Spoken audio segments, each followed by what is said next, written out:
I looked at my watch. 5:20. That's good. I sat down in the armchair to have a rest and finish smoking my pipe.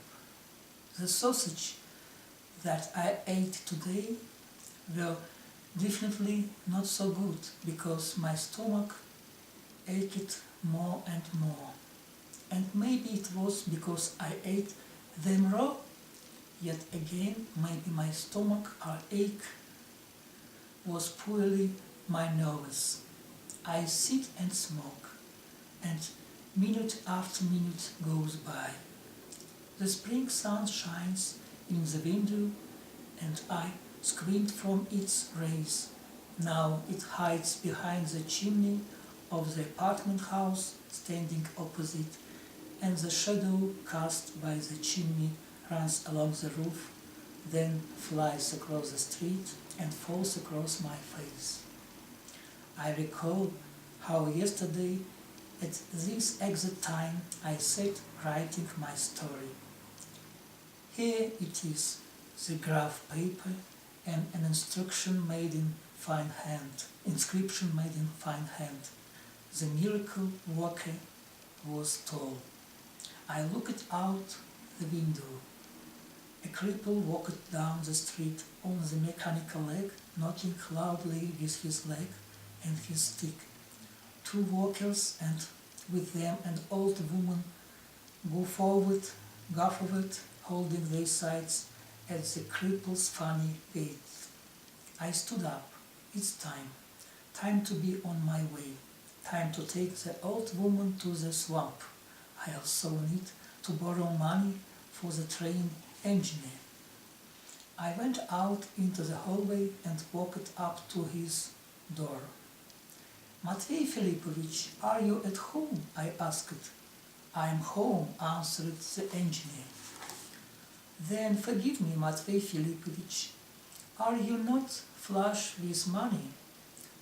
I'll pay it the day after tomorrow.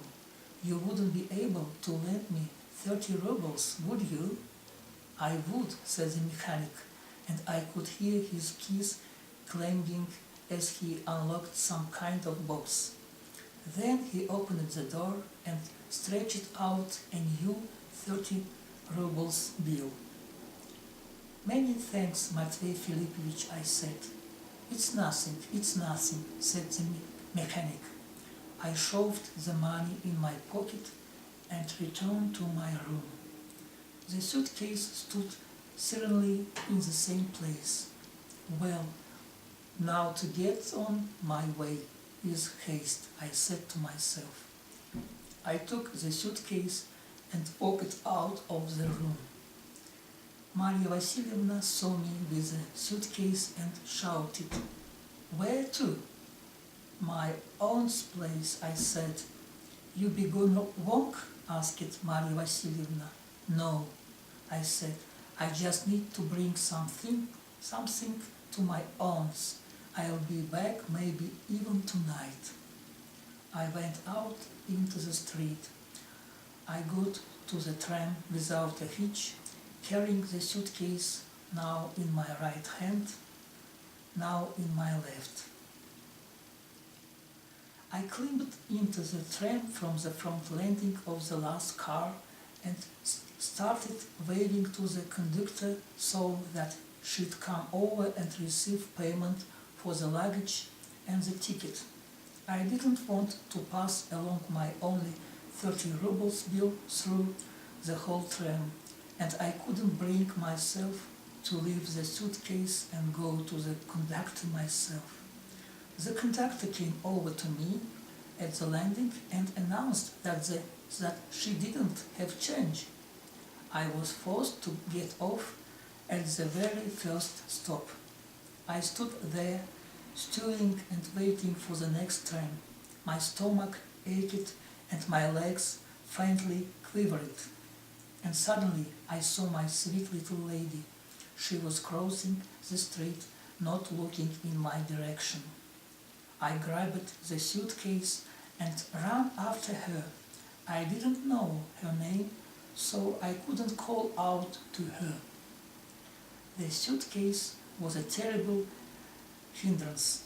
I held it in front of me with both hands, pushing it forward with my knees and stomach. The sweet little lady walked quite quickly, and I had a feeling that I wouldn't be able to catch up to her. I was drenched with sweat and exhaustion. The sweet little lady turned into an alleyway. When I made it to the corner, she was nowhere to be seen. Damn old woman, I hissed, throwing the suitcase on the ground. The sleeves of my jacket were soaked through with sweat and clung to my arms. I sat down on the suitcase and, taking out the handkerchief, wiped my neck and face. Two boys stopped in front of me and began looking me over. I made a calm face and gazed intently at the nearest gateway as if I were waiting for someone. The boys whispered to each other and pointed their fingers at me. Wild malice choked me. Oh, that I could inflict tetanus on them all.